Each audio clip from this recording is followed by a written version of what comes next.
La mayoría de personas no vive, sobrevive. Y existe una diferencia brutal entre ambas cosas.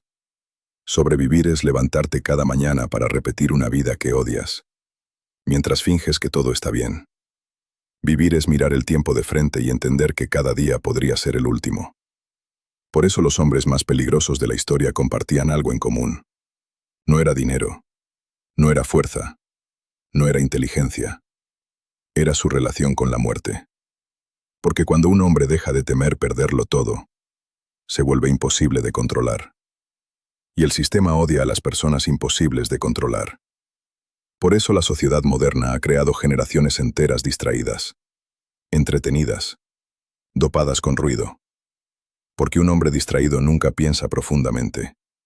Y un hombre que nunca piensa, jamás descubre quién es realmente. La muerte siempre ha sido el mejor maestro. No porque destruya la vida, sino porque le da valor. Imagínate vivir para siempre, sin límite, sin final. Nada tendría urgencia, nada tendría peso, nada importaría realmente. La razón por la que un momento vale algo es porque termina. La razón por la que el tiempo es valioso es porque se acaba. Y aún así la mayoría actúa como si tuviera siglos por delante. Posponen sueños, posponen decisiones, posponen disciplina, posponen convertirse en quien podrían ser, hasta que un día descubren algo terrible. La vida no avisa antes de cerrarse. Nicolás Maquiavelo entendía perfectamente la naturaleza humana. Sabía que las personas obedecen principalmente por miedo. Miedo a perder dinero, miedo al rechazo, miedo a quedarse solos, miedo al fracaso. Pero existe un miedo más profundo que todos los demás. El miedo a la muerte. Y quien domina ese miedo, domina gran parte de la vida. Por eso los hombres verdaderamente libres son tan raros, porque la mayoría cambia libertad por comodidad. Cambian autenticidad por aprobación. Cambian propósito por seguridad. Y lentamente se convierten en versiones domesticadas de sí mismos. La sociedad premia mucho más a los hombres obedientes que a los hombres conscientes. Porque un hombre consciente hace preguntas incómodas. Pregunta por qué trabaja toda su vida sin sentirse libre. Pregunta por qué el sistema necesita personas agotadas. Pregunta por qué tantos viven deprimidos mientras aparentan felicidad en redes sociales. Y tarde o temprano descubre algo peligroso. Que gran parte del miedo que siente fue instalado, programado. Porque el miedo mantiene a la gente pequeña. Y una persona pequeña consume más, obedece más y cuestiona menos. Pero la muerte tiene una cualidad extraña. Cuando la aceptas, muchas cosas dejan de intimidarte. La opinión ajena pierde fuerza. El rechazo pierde poder. El fracaso deja de parecer tan grave. Porque entiendes algo brutalmente simple. Todos terminamos igual. Ricos, pobres, poderosos, anónimos.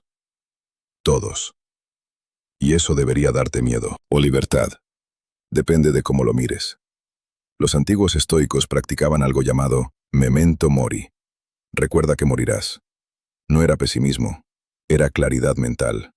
Era una forma de eliminar distracciones absurdas. Porque cuando recuerdas que tu tiempo es limitado, empiezas a ver lo ridículas que son muchas preocupaciones modernas. Personas destruyéndose emocionalmente por validación digital. Hombres compitiendo por aparentar riqueza. Gente viviendo vidas enteras intentando impresionar personas que ni siquiera respetan. Todo eso pierde sentido cuando entiendes que el reloj sigue avanzando. Silenciosamente. Sin detenerse por nadie. Y aquí aparece la pregunta más importante de todas. ¿Estás viviendo una vida por la que valga la pena sufrir? Porque todos sufren. El pobre sufre. El rico sufre. El disciplinado sufre. El mediocre sufre. La diferencia es el motivo. Unos sufren construyendo algo. Otros sufren escapando de sí mismos. Y la mayoría jamás se hace esta pregunta. ¿Qué estoy construyendo realmente? Porque trabajar no significa construir. Estar ocupado no significa avanzar. Moverte no significa progresar.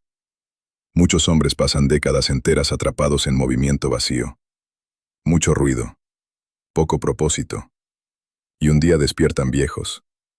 Con dinero quizá. Con cosas quizá. Pero con una sensación brutal de vacío. porque traicionaron lo único que realmente poseían: su tiempo. Un hombre sin propósito siempre será débil mentalmente, porque necesitará distracciones constantes para soportar su propia vida. Por eso tantas personas viven anestesiadas. Alcohol, series, redes sociales, dopamina barata, ruido constante, porque el silencio obliga a pensar, y pensar profundamente puede ser aterrador, porque descubres cosas incómodas, descubres cuánto potencial desperdiciaste, cuántas decisiones tomaste por miedo, cuántas veces elegiste seguridad en lugar de crecimiento. Pero también descubres algo poderoso. Todavía estás vivo. Todavía puedes cambiar. Todavía puedes reconstruirte. La mayoría cree que el poder nace del control sobre otros. Error. El verdadero poder nace del control sobre uno mismo. Control emocional, control mental, control del miedo. Porque quien controla sus impulsos ya posee una ventaja enorme sobre el resto del mundo. La sociedad moderna fabrica hombres impulsivos, porque son fáciles de manipular. Compran por ansiedad, hablan por ego, reaccionan por emociones. Y alguien emocional siempre será predecible. Por eso los hombres realmente peligrosos suelen parecer tranquilos. Observan más de lo que hablan. Piensan más de lo que reaccionan. Y no necesitan demostrar constantemente quiénes son, porque ya hicieron las paces consigo mismos. Y aquí está la verdad más incómoda. La mayoría teme morir, porque nunca empezó realmente a vivir. Esa es la raíz del terror. No la muerte, sino el arrepentimiento. Arrepentirse de no haber intentado, de no haber amado, de no haber construido, de no haber sido valiente cuando la vida lo exigía. Por eso algunos hombres mueren en paz, mientras otros mueren aterrados. No depende de cuánto dinero tuvieron, depende de cómo vivieron. Y quizás esa es la lección más importante de todas. La muerte no destruye el significado de la vida, lo crea, porque limita el tiempo, y aquello que es limitado se vuelve valioso. El problema es que la mayoría entiende esto demasiado tarde, cuando ya no puede recuperar años perdidos, cuando ya no puede volver atrás, cuando descubre que la comodidad excesiva también puede destruir una vida. Por eso debes vivir de forma que puedas mirar atrás sin sentir vergüenza. Construir algo, aprender algo, dominar algo, convertirte en alguien respetable incluso cuando nadie mira. Porque al final el verdadero legado de un hombre no es el dinero que acumuló, es quien se convirtió mientras luchaba por conseguirlo. Y recuerda esto: el hombre que acepta la muerte deja de vivir arrodillado.